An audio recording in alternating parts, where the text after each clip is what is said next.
आपणक अंचलर छोटरू बड़ खबर देखिबा पाई आम चैनल को लाइक फॉलो सब्सक्राइब और कमेंट करने को भूलंतु नहीं।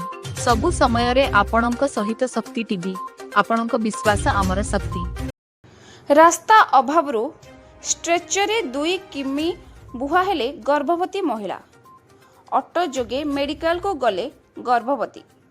दुर्गम अंचलर विकास वास्तव चित्र पुणी थे सामना को आसी। रास्ता नथिबारु प्रसव वेदनारे छटपट हेउथबा जणे गर्भवती को परिवार लोके और ग्रामवासी स्ट्रेचर रे प्राय 2 किलोमीटर बोहिबाको बाध्य होइथिले।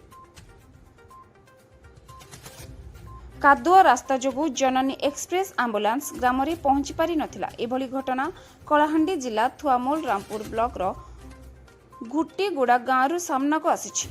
सूचना अनुसार गुट्टीगुड़ा गाँव रंजिता माझी शुक्रवार राति प्रसव वेदनारे असुस्थ हो पड़ते। परिवार लोके जननी एक्सप्रेस को खबर देइथिले मध्य रास्तार शोचनीय अवस्था जोगु आंबुलांस अधा बाटरे अटकी रहिथिला।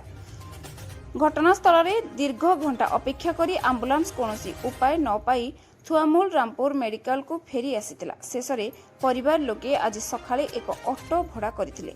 ग्रामवासी और परिवार लोके स्ट्रेचर रे दोला बांधी प्राय 2 किलोमीटर बोही गर्भवती को ऑटो पर्यंत नैथिले। सेठारु तांको थुआमूल रामपुर गोष्ठी स्वास्थ्य केन्द्र रे भर्ती कर जायथिला।